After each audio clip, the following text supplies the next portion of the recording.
So great to be with you for Thursday morning's edition of NBL Now. I'm Jack Heverin. Derek Rucker is on the screen here. D-Ruck, good morning to you. And I know I said last week on Thursday's show that I had a spring in my step because we had a Thursday night doubleheader. It didn't disappoint. I've got a spring in my step again this morning because Melbourne and Sydney is some sort of way to start this weekend. Well, I think we're all excited about the prospects of this one, and teams with varying fortunes at the moment. Melbourne United are rolling, Jack, and I think they're actually exceeding all expectations coming into the season. They look sharp despite having injuries. Like with Dean Vickerman, it's never an excuse. Yeah. Whoever is available, he coaches them up. He gets his team ready, and they're one of the best teams in the comp now. Sydney, on the other hand, oh boy. We went through a drama-filled season last in NBL 24 with them, and it looks like we're starting to skirt down the same path. It does feel that way, doesn't it? And I sort of couldn't help it. I was sitting here doing some notes this morning. I couldn't help but just go back and have a look at where things were under coach Mahmoud Abdel Fattah last year and how the discussion started to turn around, hang on a sec, things aren't working. There's not a lot of difference, Ruck, and not only in wins and losses, but also some of the key metrics. Like, if you compare last year to this year, there's not a heap of difference between the two.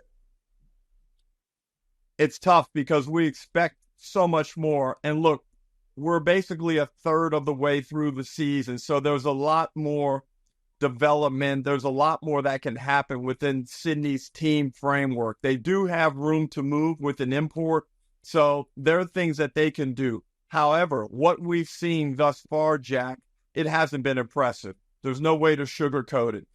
Defensively, they don't have the same bite that I thought they would. Whilst they're not bad, I thought they would be more dominant on the defensive end. Offensively, they don't look great at times. They've got some guys out there that aren't functioning at the proficiency that's needed to be an elite team in the competition. And obviously, the big thing that was highlighted last night on overtime is the Cam Oliver situation. Yeah, what are your thoughts on this? I mean, the guys showed a couple of clips that were really interesting where he was almost petulant, I think you could say, in terms of when he was subbed off and his body language wasn't fantastic. What do you see? You were there on Sunday. I think it's the intangibles, Jack, because if you look at his numbers, they're solid. And he provides them scoring. He provides them with defensive rebounding, which is an area where Sydney have struggled. But it's the body language. It's the constant bickering at teams, at the opponents when he gets a bucket. It's always getting mired into some type of to and fro that I know bothers Brian Goorjian. Brian Goorjian loves for his players to be singularly focused on the team's objective. Now, I've got no factual information from any other sources. I'm just telling you exactly as I see it, my experience with Brian Goorjian as a coach, and how I see them mixing together. Now, I think Goorjian is great enough as a coach to work through this interpersonal side and get Cam Oliver on board from an emotional point of view, because he's vital, Jack. Cam Oliver is a true superstar in our league, and he can change the fortunes of the Sydney Kings if he can just get himself more in line with what the team is trying to do from an emotional perspective. So let me just throw something at you here. It's just a thought. And this is not giving Cam Oliver what he wants or pandering to Cam Oliver. It's actually quite the opposite. Would you be tempted to start Cam Oliver tonight rather than come off the bench and say, okay, there you go. Go out there from the start and make something happen? And again, it's not to pander to him or to give him what he wants. It's almost to put responsibility back on him. And there's so many layers to this, and this is why we love basketball, because maybe Cam's not happy coming off the bench. Maybe this is the genesis of everything and why we're seeing this type of attitude at times from Cam Oliver. Maybe you do now break it open and be like, okay, we're bringing the horses now. I've always maintained that LePepe should be the one coming off the bench, and I would start Oliver. But that's a philosophical coaching perspective where I see it differently than Brian Goorjian. But he is the guru. He knows what he's doing. But does it give you a kick tonight when you need it most to be like, okay, guys, we're bringing all the horsepower. Cam, you're starting. Let's roll. Well, Melbourne are going to have their horsepower. They'll have a full team available. They announced yesterday on social media that Shae Ili will be back in the lineup. It's a point that every show has highlighted a lot, Ruck, that Melbourne win when Shae Ili plays, and there's numbers that back that up. Correct, and that's what made the victory down in Wollongong so great, because not only did they win that game against the best team in the league at that point on their home court, they didn't have Ili and they didn't have Dellavedova. Yeah. And to bring Shea back into that lineup just really emboldens them on the defensive end. And when you talk about year-to-year metrics like you did with the Sydney Kings, Melbourne United are actually better on the defensive end, I believe, than they were last year. So you're talking about a team that is really cohesive. And another thing about Melbourne United under Dean Vickerman, you rarely see all of this squabbling and the little dramas here and there that really impact them adversely. We saw a little bit of it with JLA last year in the postseason, but they stamp it out real quick. They don't mess around. Like, they're getting to the point, nipping it on the bud, moving on. I think they learnt a lot. I'm going back a bit now. I think they learnt a lot from the Sean Long, Mello, Trimble year that they had a few years ago. And you just haven't seen any of those issues since. And perhaps the characters they're choosing are a little bit better as well. That game coming up from 7 o'clock tonight. You'll see the pregame, of course, and then live from 7:30 p.m. Local guides is always the best way to do it. Check them, find out what time it's on in your neck of the woods. Let's go from Melbourne to far north Queensland. The poor old Cairns Taipans. And I say that with love because we know that they are under-resourced in compared to some other teams. We know that they've got to do things the hard way. Yeah. So in many respects, Ruck, they need everything to go right. And it's not going right for them again. They haven't had Taron Armstrong. They haven't had Tanner Groves now for a few weeks. And now they lose Pedro Bradshaw for 2 months.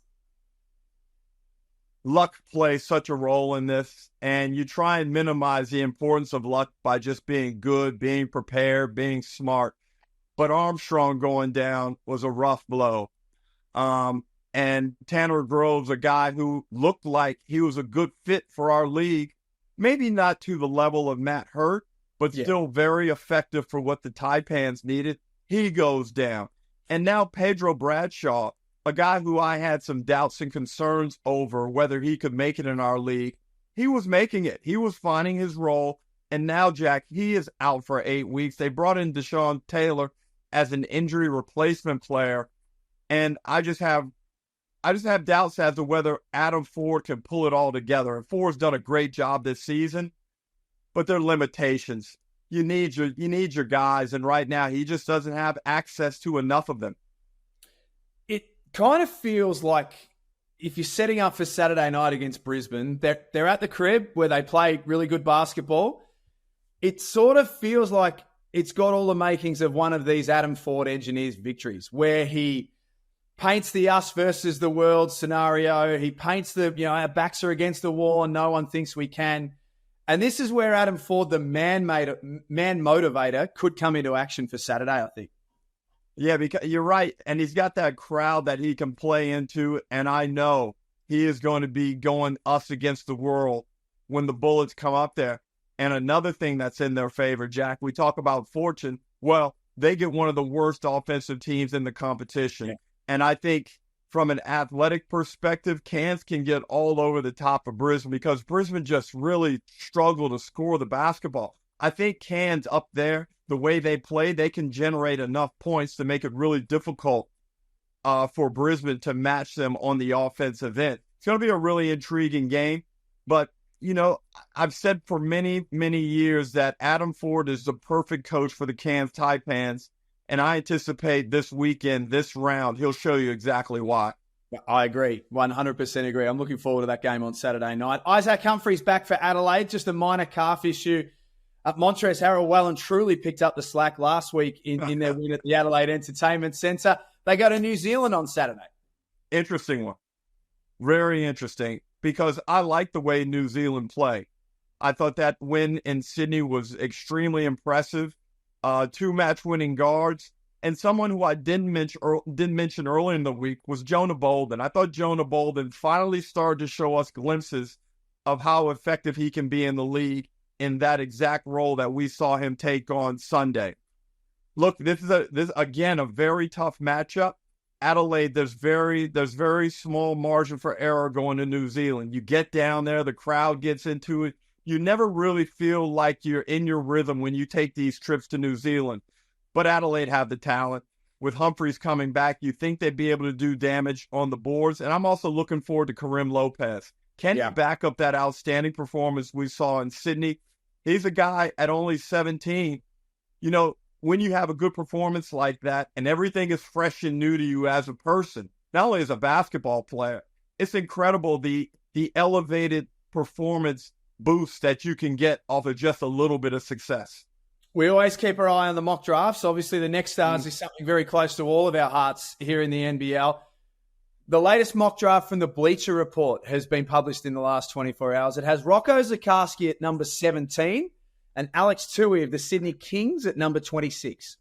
Great news for those guys. And interesting because neither one has done much in the past couple of weeks, especially Zikarsky. So, you know, it's good that, again, people see the potential. The scouts see the possibilities with both of those guys.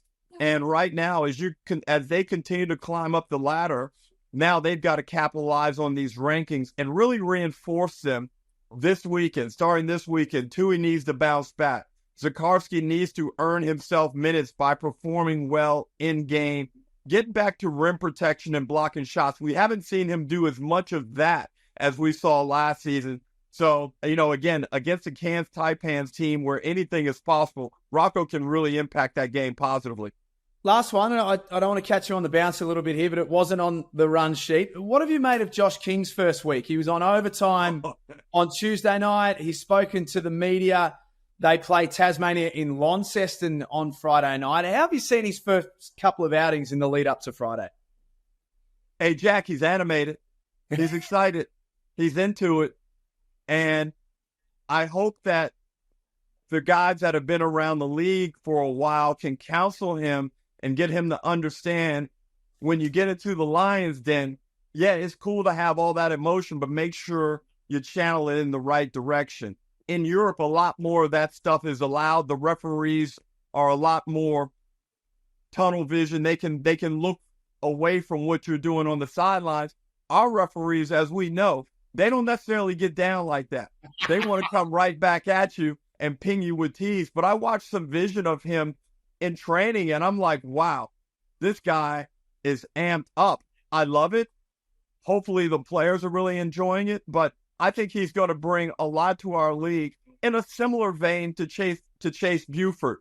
We may not love all of it, but I think there's going to be a lot of drama involved. Yeah, I think there's going to be some passion, which might not be the worst thing for Southeast Melbourne. They might have been crying out for a little bit of this, so we'll wait and see what happens. Ruck, have a great weekend. In a word, who's winning tonight? Melbourne. There's so much more I want to say, Jack, but you said one word, Melbourne. And for once, you listened to me. I appreciate that. We'll catch you across the weekend. I'll see you on Sunday.